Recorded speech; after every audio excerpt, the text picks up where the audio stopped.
Kak Robert, kalau tidak kamu ikut aku pulang saja. Camilla berkata setelah bimbang sejenak. Benar-benar tidak usah, kamu cepat kembali, jangan buat Lily menunggu lama. Robert tertawa. Baiklah kalau begitu. Camilla berkata sambil mengerutkan keningnya, tidak tahu mengapa, hatinya merasa gelisah, namun tidak tahu apa alasannya. Setelah menatapi Camilla pergi, Robert pun duduk berbaring di rerumputan yang miring, kedua tangannya terlipat di belakang kepalanya, dengan hening memandang ke langit penuh bintang. Pohon dedalu bergoyang dihembus angin, di sekitar sangat hening, tidak ada suara sedikit pun. Tidak tahu sejak kapan, para turis dan pasangan kekasih di daerah pariwisata menghilang, suasana seperti ini membuat orang merasa seram. Namun Robert seperti tidak merasa apa-apa, bahkan masih bersiul terlihat sangat santai. Setelah selesai bersiul satu lagu, Robert pun menguap berkata dengan suara mengantuk, kalau tidak keluar, maka aku sudah mau pulang tidur. Setelah keheningan sejenak di daerah pariwisata Orange Isle keluar sekelompok besar orang berpakaian hitam dari seluruh arah. Kira-kira, setidaknya ada 1.000 orang, mereka sudah mengusir orang dari Orange Isle, dalam waktu 1 jam ini tidak ada yang boleh masuk ke daerah pariwisata. Orang-orang ini jelas adalah orang-orang terlatih, setelah mengepung Robert, mereka tidak buru-buru menyerang, namun sengaja menambah tekanan. Coba pikirkan, kalau orang biasa, malam-malam begini jalan-jalan di daerah pariwisata, tiba-tiba dikepung sekelompok orang, bagaimana perasaannya? Kaget, bingung, ketakutan. Orang biasa harusnya sudah meledak dari tadi. Sayangnya, orang-orang ini menggunakan taktik seperti ini untuk menghadapi Robert, sama sekali tidak ada efek, dia tetap sedang memandangi langit penuh bintang, mulai bersenandung sebuah lagu yang bagus, didengar secara teliti, lagu yang dia senandungkan adalah lagu baru Camilla, Autumn Memories. Sahabat Robert benar-benar berseni, memang penulis lagu, sebuah suara berat seorang lelaki terdengar dari kelompok orang. Sekelompok orang itu otomatis membuka jalan, seorang lelaki paruh baya melangkah keluar. Dia memakai baju kasual berwarna abu-abu, wajahnya terlihat lembut, dia memakai kacamata hitam, terlihat sangat rapi dan berpendidikan. Kalau bukan keadaan sekarang yang sangat menakutkan, hanya melihat lelaki paruh baya ini, pikirnya dia adalah orang biasa yang datang jalan-jalan di daerah pariwisata ini. Kok kamu sangat berharisma, terlihat sangat berpendidikan, aku hampir merasa orang-orang ini bukanlah bawahanmu. Robert meliriknya sejenak berkata mengejek, kalian orang-orang underworld sekarang sudah mulai memperhatikan image. Sahabat Robert tidak usah merasa aneh, pekerjaan asliku adalah seorang dosen di Universitas Jingzhou, lelaki paruh baya itu tersenyum hangat. Dosen utama, Robert bertanya. Benar, lelaki paruh baya itu mengangguk. Wah, hebat, kamu baru 40-an kan, di umur begini sudah bisa jadi dosen utama, sangat hebat. Robert mengacungkan jempol. Tidak ada yang aneh, kemampuanku bagus, tapi bisa menjadi dosen utama, aku memakai sedikit jalan cepat, merebut posisi orang lain. Sahabat Robert juga tahu, kita orang-orang yang hidup di underworld, tidak begitu baik hati. Lelaki paruh baya itu mendorong kacamatanya, senyumnya tetap lembut. Robert menyalakan sebatang rokok, tidak lanjut berbicara. Tidak peduli di rumah sakit atau universitas, dosen dibagi menjadi dosen utama dan asisten dosen. Memang terdengar tidak ada bedanya, tapi dua jabatan ini, kedudukan dan perlakuan terhadap mereka sama sekali tidak sama. Semua guru asalkan meneruskan penelitiannya, rajin mengikuti seminar dan training, sangat gampang bisa menjadi asisten dosen. Tapi dosen utama tidak sama. Harus dinilai dan harus ujian, tingkat kesulitannya sangat tinggi. Dan yang lebih penting, posisi dosen utama di universitas sangat sedikit, harus disetujui oleh seluruh ketua, baru bisa berpartisipasi dalam seleksi. Yang berarti, bisa menjadi dosen utama, prestasi akademik saja tidak cukup, koneksi dan aspek keseluruhan lebih penting. Lelaki paruh baya itu adalah pemimpin sebuah geng besar di kota Jingzhou, juga memiliki jabatan sebagai dosen utama. Identitas ganda ini sangat berbeda, bahkan Robert saja terkejut. Memang ibu kota provinsi, bahkan mafia saja mempunyai kedudukan tinggi tersebar di seluruh sudut kota, hebat-hebat, kata Robert.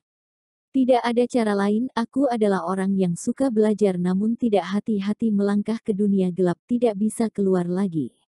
Lelaki paruh baya menggelengkan kepalanya, aku kenalkan diri dulu, marga kuli, Harrison Lee. Aku suka orang lain memanggilku dosen Lee, kamu kalau tidak keberatan, dosen Lee apa kabar? Robert berseru. Harrison Lee mengangguk puas, aku dari geng Handa, seperti yang kamu lihat orang-orang di belakangku semua adalah anggota dari geng Handa. Kakak-kakak semua, halo. Robert sangat ramah dan berkata, saya baru pertama kali datang ke Jingzhou, tidak mengerti peraturan di sini, tidak tahu apakah saya telah melakukan kesalahan dan menyinggung kalian, mohon beritahu saya. Kamu tidak menyinggung kita tapi kamu menyinggung seseorang yang tidak seharusnya kamu singgung. Harrison berkata datar. Roy Gong. Robert bertanya. Sepertinya, sahabat Robert sadar. Harrison berkata, orang yang pernah kusinggung tidak sedikit tapi, yang bisa memiliki dendam sebesar ini dan membayar geng besar untuk mencari masalah untukku, setelah kupikir-pikir, hanya ada Tuan Gong ini, terlebih lagi, kalian menunggu sampai Camilla pergi baru keluar, hal ini juga sangat cocok dengan Roy Gong. Robert tertawa. Tidak melukai Nona Sen ini adalah satu-satunya syarat Tuan Gong. Harrison berkata dingin. Cintanya sungguh dalam. Robert berkata. Harrison melihat Robert dari atas sampai bawah, sambil menggelengkan kepala sambil mencecak lidah. Tuan Gong telah memberitahuku beberapa hal mengenaimu, sama dengan Tuan Gong, aku juga merasa kesal dan lucu. Sangat aneh kalau kamu memiliki latar belakang dan keluarga yang sama seperti Tuan Gong, pantas saja. Tapi orang biasa sepertimu, paling hebat juga hanya jenius di bidang musik, berani-beraninya berebutan Nona Sen dengan Tuan Gong. Kamu tahu Nona Sen itu orang seperti apa tidak?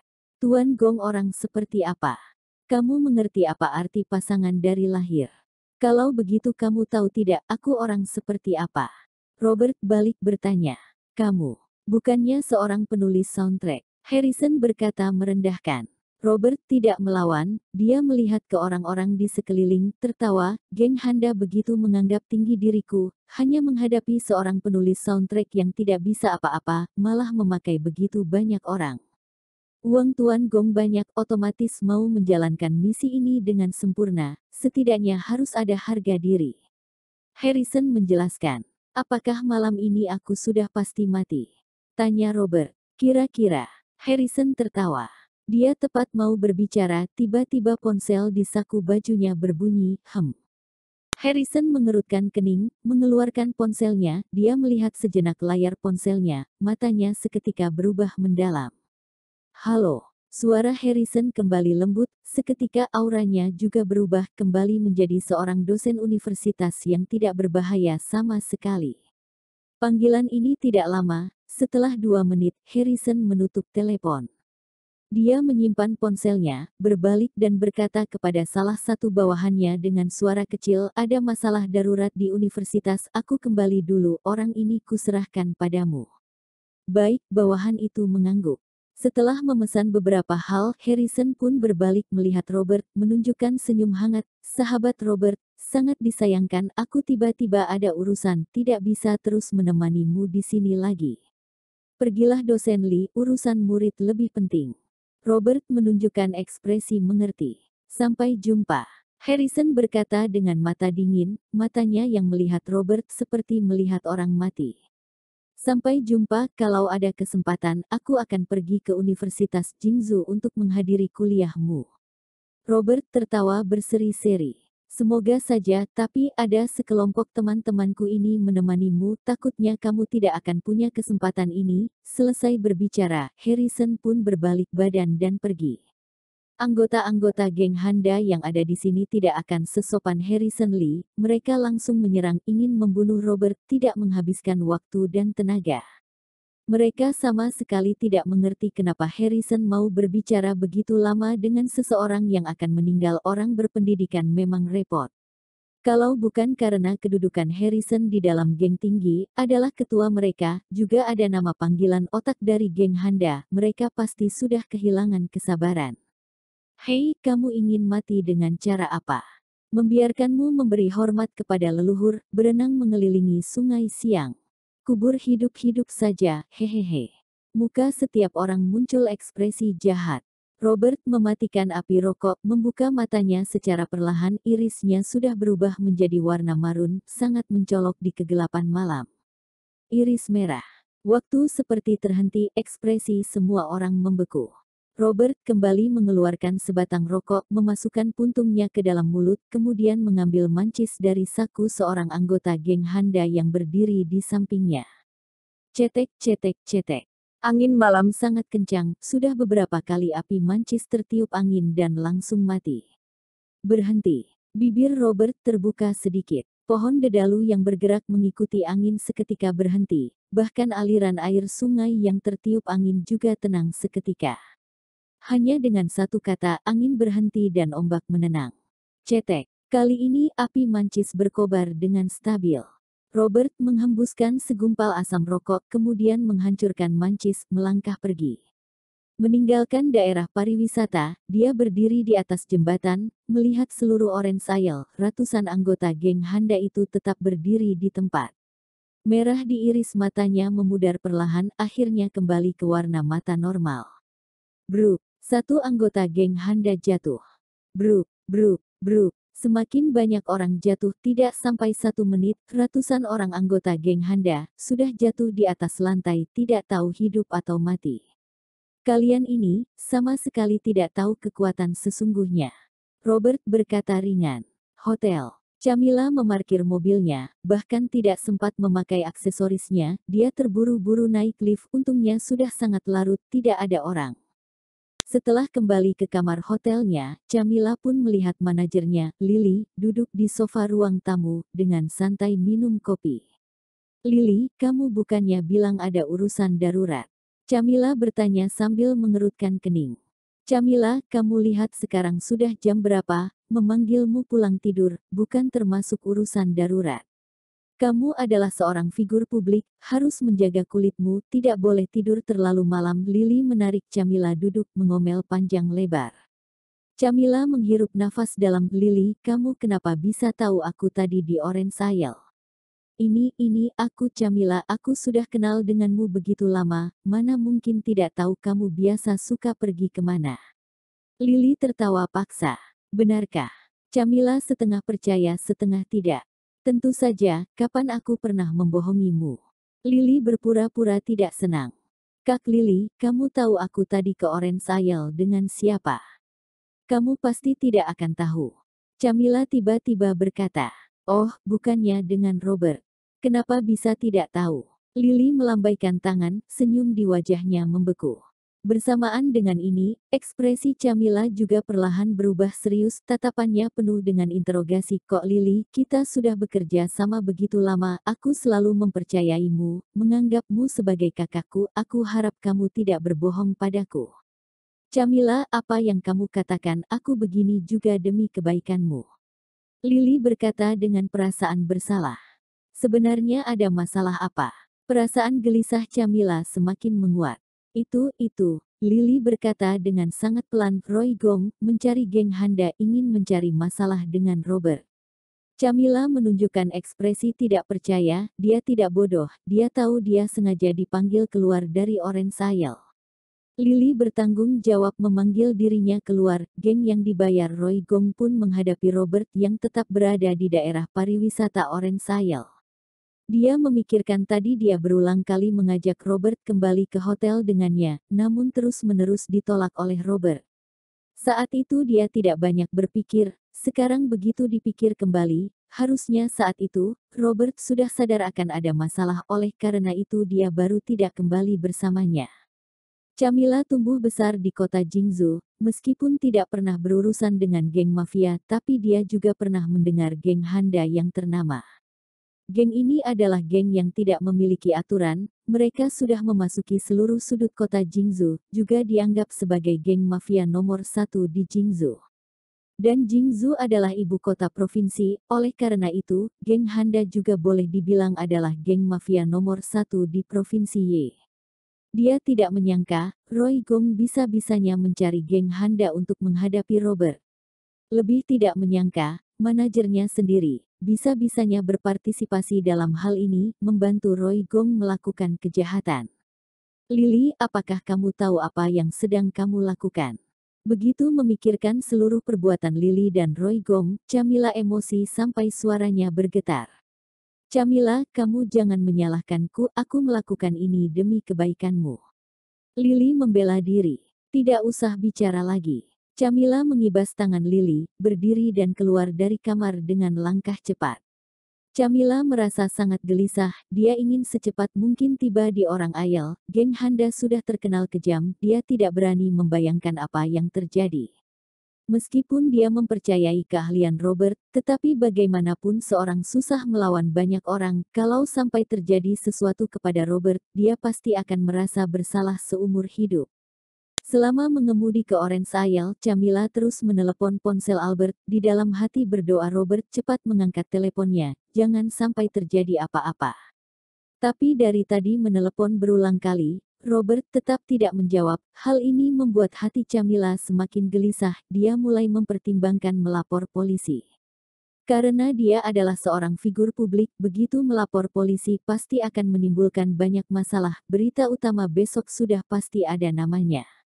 Terlebih lagi kalau benar-benar lapor polisi, maka akan benar-benar menyinggung bosnya. Kalau benar terjadi sesuatu dengan Robert, polisi menyelidiki, pasti bisa tahu orang di balik kejadian ini adalah Roy Gong.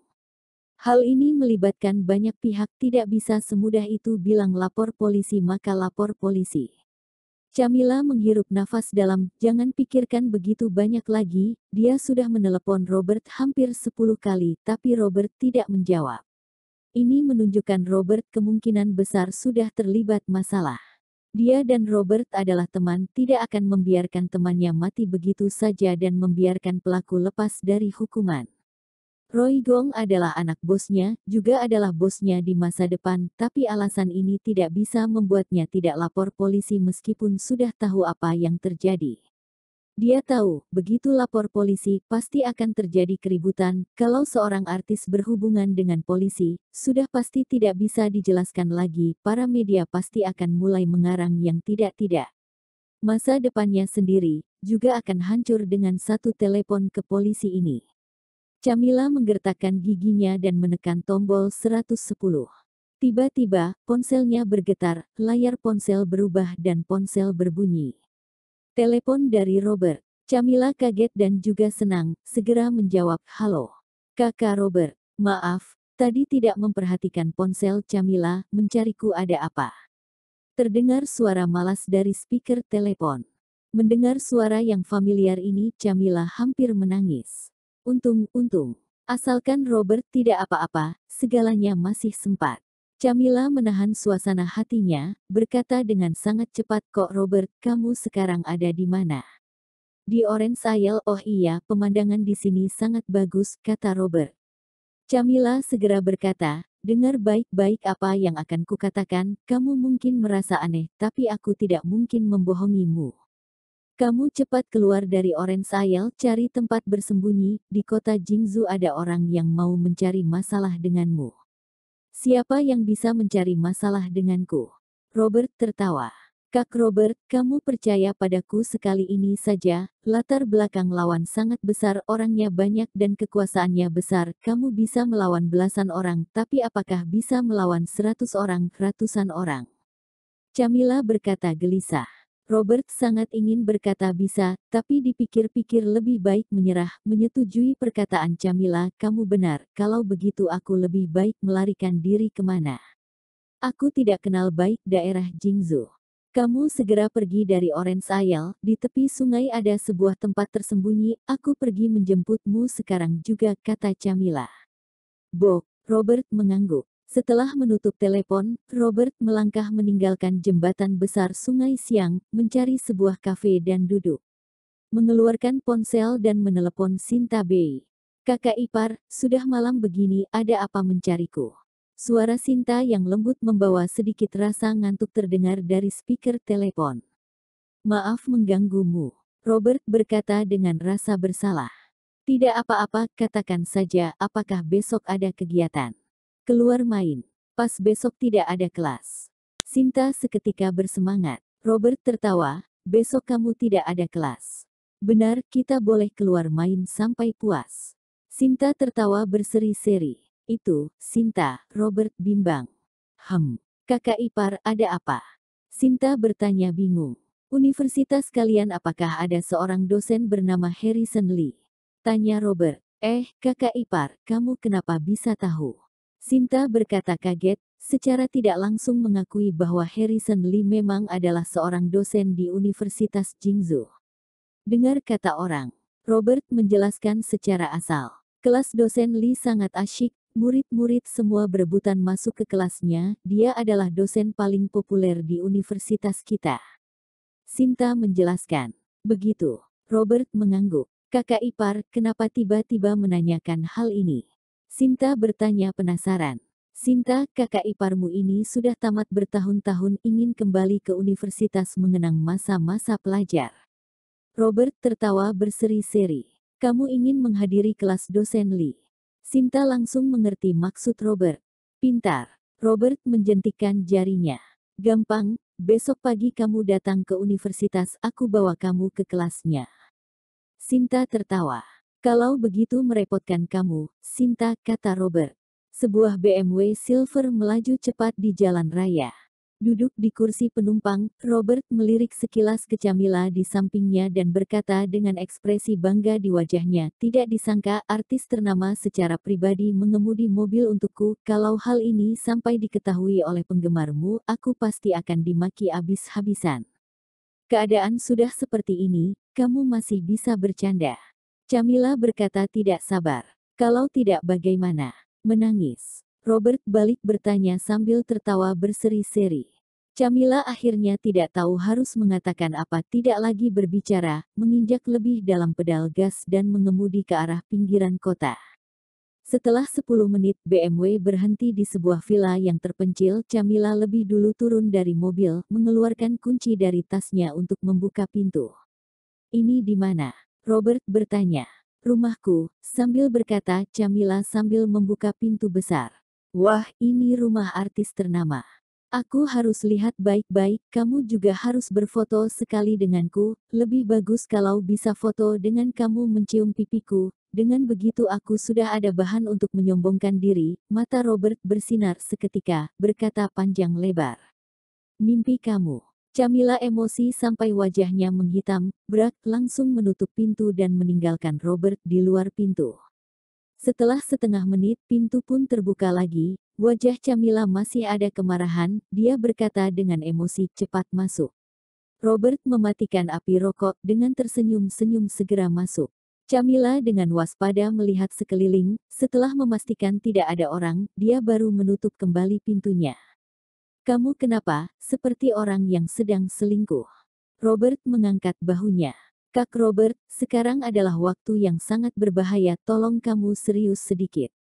Camilla menghela nafas. Camilla, tadi di telepon kamu bilang di kota Jingzhou ada orang yang mau mencari masalah denganku, siapa sebenarnya? Penggemarmu. Robert bertanya meskipun sudah tahu. Penggemarku semua sangat berpendidikan, mereka tidak akan melukai orang. Camilla membela penggemarnya. Mana berpendidikan? Robert memutar bola matanya, dia ingat dengan jelas beberapa hari yang lalu di pintu hotel ada penggemar gila yang melempar telur ke arahnya. Kak Robert, kamu bisa tidak jangan selalu mendendam. Camilla berkata, bagaimanapun mereka adalah penggemarnya sendiri, tetap harus melindungi mereka. Kalau bukan penggemarmu yang mau mencari masalah, siapa? Robert tertawa. Roy Gong. Camilla menggigit bibir lalu berkata, oh, dia. Robert menunjukkan ekspresi kaget. Ekspresi Camilla seketika berubah serius, nada suaranya penuh rasa bersalah. Kok Robert, mengenai hal ini, sebenarnya aku ingin minta maaf kepadamu. Mengapa? Robert bertanya penasaran. Camilla tersenyum pahit. Roy Gong, dia beberapa tahun ini terus mengejarku tapi aku tidak menerimanya. Kali ini, kamu adalah penulis soundtrack yang aku undang, mungkin karena kita sering berhubungan, jadi Roy salah paham oleh karena itu dia membenciku, kecemburuan membuat dia jadi jahat dan mau membalasku. Robert melanjutkan perkataan Camilla. Benar. Camilla mengiyakan. Begitu aku mengerti. Robert mengangguk. Kak Robert, malam ini kamu bersembunyi dulu di sini, menghindari mereka, bagaimana? Camilla berkata dengan tulus. Baik, tidak masalah. Robert menyetujui tanpa ragu. Nada suaranya mesra itu, apakah di sini ada layanan pemilik rumah menghangatkan kasur? Kak Robert, kamu kalau sembarangan bicara lagi, aku tidak akan mempedulikanmu lagi. Wajah Camilla memerah, berkata marah. Robert tertawa bodoh, duduk di atas kursi ruang baca, secara asal mengambil sebuah buku dan membalik beberapa lembar, menggumam, hanya seorang Roy Gong, aku tidak takut. Camilla tidak tahu harus tertawa atau menangis, kamu pikir Roy Gong akan sebodoh itu langsung melawanmu seorang diri. Aku beritahu kamu, dia membayar geng mafia. Oh, Robert menutup buku yang diambilnya. Kok Robert, kamu bukan orang kota Jingzhou, tidak tahu situasi di sini? Meskipun ini adalah ibu kota provinsi, tapi lebih ribut daripada bayanganmu. Hubungan antar orang sangat kompleks, koneksi dan keuntungan adalah yang paling penting. Camilla menunjukkan ekspresi bersalah, semua ini salahku, mengakibatkan kamu menyinggung Roy Gong, kalau selanjutnya kamu ingin berkembang di Jingzhou akan sangat susah. Robert tertawa, kota Jingzhou meskipun adalah ibu kota provinsi, tapi di matanya bukanlah apa-apa. Seluruh CBD provinsi yang bisa dianggap olehnya hanyalah ibu kota Yanjing, Shanghai dan 6 provinsi Jiangnan. 3 tempat ini adalah pusat budaya, ekonomi dan heritage CBD. Meskipun Jingzhou sangat maju, tapi dibandingkan dengan 3 tempat ini, sama sekali tidak ada apa-apanya. Mau berkembang di Jingzhou. Nanti ketika dia sudah berhasil menguasai pusat CBD kota Jingzhou sudah termasuk di dalamnya adalah barang komplement. Tapi, yang membuat Robert berpikir adalah situasi geng mafia di Jingzhou. Geng mafia mana yang dicari Roy Gong? Coba katakan. Robert terlihat sangat tertarik. Kak Robert, kamu pernah dengar geng Handa? Camilla menopang dagunya yang seputih salju, mulai mengatakan semua hal yang dia ketahui tentang geng Handa. Di saat yang sama, jembatan besar Sungai Siang Orange Isle. Sudah sangat malam, belasan mobil memasuki daerah pariwisata. Hampir 100 orang berbadan kekar membatasi pintu masuk daerah pariwisata tidak membolehkan turis masuk. Di dalam daerah pariwisata, orang-orang berjalan ke sana kemari, mengangkat tandu, membawa keluar ratusan mayat. Seorang lelaki berbadan kekar bermata satu, berdiri di puncak jembatan Sungai Siang, ekspresinya sangat buruk. Ketika dia menerima informasi, Wu Fai pikir dia salah dengar. 500 lebih anggota yang dikirim untuk menghadapi seorang penulis soundtrack mati semua. Tidak mungkin. Sebagai salah satu kepala di geng Handa, Wu Fai tahu kemampuan anggotanya, sejelek apapun, 1 lawan 3 sampai 4 orang biasa, sama sekali tidak masalah. Alasan mereka mengirim begitu banyak orang menghadapi seorang penulis soundtrack, hanya untuk menyombongkan diri, memberi muka untuk Roy Gong. Namun tidak disangka, mati semua. Apa ini? Bagaimana memesan hal ini kepada ketua geng? Dia sudah melihat rekaman CCTV di daerah pariwisata. Yang anehnya, hanya ada rekaman Harrison Gong pergi dari tempat.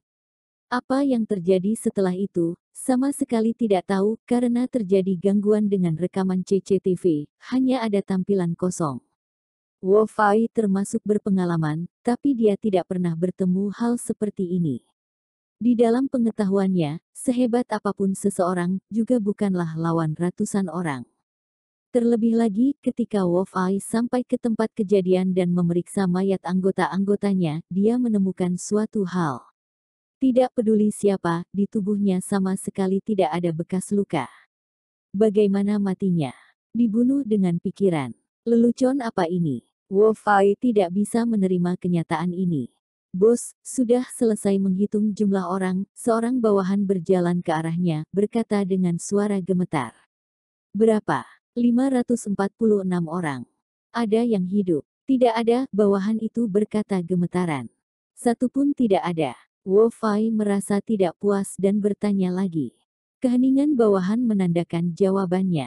Brak. Wu Fai karena marah langsung meninju pegangan tangan jembatan yang terbuat dari besi pun membengkok, kekuatannya sangat menakutkan. Bos, apa yang harus kita lakukan? Bawahan itu menelan ludah, bertanya dengan suara gemetar. Bawa mayat anggota kita keluar dulu, kemudian urus dengan baik, bagaimanapun harus menyembunyikan hal ini, tidak boleh sampai diketahui dunia luar, kalau tidur, kita geng Handa akan menjadi lelucon.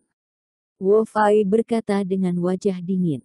Tapi, kita membuat keributan sebesar ini, polisi sudah menghubungi kita, berkata mereka akan segera sampai, kata bawahan itu.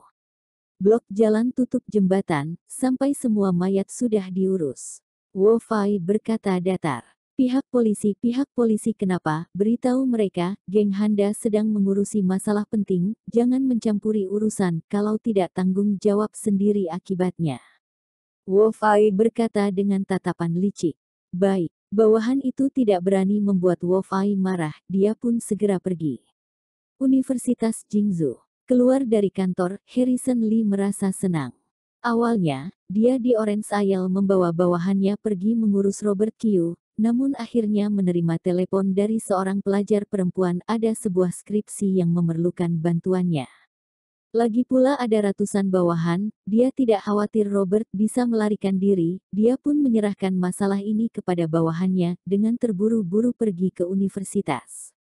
Dari luar, Harrison terlihat sangat berharisma dan mencolok, ditambah dengan identitasnya sebagai dosen, memenangkan hati banyak siswa, sama sekali tidak perlu menggunakan cara licik, ada beberapa pelajar perempuan akan datang sendirinya.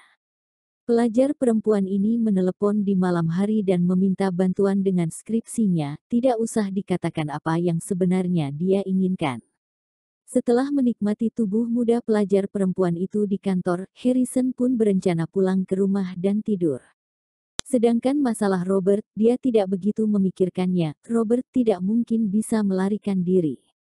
Ring, ring, ring. Tiba-tiba ponselnya berbunyi. Harrison Lee melihat layar ponselnya, ternyata telepon dari Wo-Fai, dia pun mengerutkan kening. Sebagai seseorang yang berpendidikan, dia tidak terlalu menyukai orang kasar ini, hanya saja mereka berada di geng yang sama, biasanya hanya mengangguk ketika bertemu, juga tidak boleh terlalu menunjukkan kebenciannya. Wo-Fai, ada apa? Harrison menjawab telepon, berkata datar. Dosen Lee, saat ini kamu seharusnya merasa beruntung. Wo-Fai berkata tanpa basa-basi. Beruntung? Beruntung apa? Harrison bingung. Tahukah kamu, orang yang berpartisipasi dalam misi malam ini, selain kamu, mati semuanya. Wo-Fai menekankan kata-katanya, menurutmu apakah kamu seharusnya merasa beruntung? Apo? Langkah kaki Harrison terhenti, keringat dingin mengalir. Kita berhasil menyinggung seseorang yang susah. Dosen Lee, kamu adalah otak dari geng kita, pintar banyak dibandingkan dengan orang-orang seperti kita, aku hanya menyampaikan informasi ini kepadamu, bagaimana langkah selanjutnya, kamu putuskan sendiri, kemudian, Wo-Fai langsung menutup telepon. Keesokan harinya, jam 9 pagi. Universitas Jingzhou. Kak Ipar, sepertinya hari ini kita tidak bisa menghadiri kuliah dosen Lee. Sinta berkata lemas begitu bertemu Robert. Ada apa? Robert bertanya. Dosen Lee izin sakit, hari ini tidak datang mengajar. Sinta menjelaskan. Begitu. Robert menunjukkan ekspresi kaget, namun hatinya sedang tertawa dingin. Kemungkinan besar kematian ratusan orang di Orange Isle berhasil mengejutkan Harrison Lee, tahu Robert akan mencarinya, dia pun langsung melarikan diri. Kakak ipar, kalau begitu kita pergi menghadiri kuliah dosen lain. Sinta menarik tangan Robert. Aku hanya tertarik dengan dosen Lee, sekarang dia tidak ada, kita keluar jalan-jalan saja. Robert mengangkat bahunya. Benarkah? Baiklah, mata Sinta melengkung bagaikan bulan sabit. Tapi, aku hanya bisa menemanimu satu hati, malam ini aku sudah mau pulang ke Jiangcheng, kata Robert. Hah, pulang begitu cepat? Kak ipar, kamu jarang-jarang datang ke Jingzhou, temani aku beberapa hari lagi, Sinta membujuk Robert. Kota Jiangcheng sudah mau berubah, aku harus pergi mengontrol Jiangcheng. Robert mengelus kepala Sinta, berkata penuh makna. Kota Jiangcheng. Selama Robert berada di kota Jingzhou, kekuasaan di Jiangcheng terjadi perubahan yang sangat besar. Mad Knife Gang resmi tumbuh dan berdiri sepenuhnya. Awalnya, Ini adalah sebuah geng yang anggota intinya sangat hebat. Ketua geng Crazy Sword adalah seseorang yang setara dengan pembunuh legenda. Setelah mendapatkan perhatian Robert, keahlian Crazy Sword mengalami kemajuan pesat, sudah menjadi yang paling tinggi di Provinsi Y. Terlebih lagi, di bawah bantuan anggota pasukan binatang buas, Sandy, Mad Knife Gang pun mulai terbang. Mereka dengan kecepatan paling tinggi, mendapatkan area yang awalnya adalah milik Kelvin Chu. Setengah lebih gunung Jiang di Jiangcheng sudah berhasil direbut, kekuasaan Kelvin Chu sudah dikalahkan dengan sempurna. 4 ministry 8 komander yang awalnya adalah kebanggaannya, juga dibubarkan oleh mereka, yang bubar, yang menyerah, menyerah. Mad Knife Gang membentuk sebuah ranking yang baru di Jiangcheng. Kelvin Chu sudah tidak memiliki apapun, sudah tidak ada tempat melarikan diri. Sekarang situasi ini, bahkan orang yang tidak di lingkaran ini, asalkan mencari tahu mengenai Underworld, pasti bisa menyadari Kelvin Chu yang dulunya adalah Raja Underworld, harusnya sudah tinggal sejarah. Saat ini, Kelvin Chu berada di lantai paling atas Jiangcheng Hotel. Dia berdiri di depan jendela besar, sama seperti biasa memegang segelas wine, melihat keluar jendela, melihat pemandangan malam Jiangcheng yang dulu adalah miliknya, matanya dingin. Kalau dulu, kesenangan Kelvin tiap malam adalah berdiri di tempat tinggi, melihat pemandangan malam Jiangcheng, hal ini membuat dia merasa kalau seluruh kota ada di bawah kuasanya, dia sangat menikmati perasaan ini. Sampai ketika Robert Kyu dan Mad Knife Gang muncul, menghancurkan kestabilan Jiangcheng. Otoritas Raja Underworld tidak stabil, semakin banyak orang mulai mempertanyakan apakah dia bisa mengelola Underworld Jiangcheng. Partner lama kerjasamanya, Ketua Kantor Polisi Jiangcheng, Andrik Guan, sudah membuangnya, memotong semua hubungan dengannya, menghapus seluruh pertukaran informasi antara mereka. Sekarang, dia berdiri di lantai paling atas, kembali melihat Jiangcheng, tidak lagi merasa bangga, dia hanya bisa merasa ketidakberdayaan yang dalam. Seluruh kota Jiangcheng tiba-tiba menjadi sangat asing, melangkah maju selangkah adalah jurang. Kelvin mengerti, di depan kekuatan besar, rencana sebanyak apapun sudah tidak ada gunanya, dia sudah menjadi sebuah pecundang. Pecundang. Satu kata ini menusuk dalam di hatinya. Cekrek. Kedua tangannya tanpa sadar terlalu bertenaga, menyebabkan gelas wine pecah, kemeja putihnya mulai dinodai wine, tampak seperti darah. Kelvin menunduk wajahnya seketika memucat, seakan sedang melihat akhir dirinya. Tidak boleh, kalaupun mati, aku juga harus menarik seseorang, mengurangi hambatan kakakku. Kelvin mencengkeram tangannya, membiarkan serpihan kaca menusuk tangannya.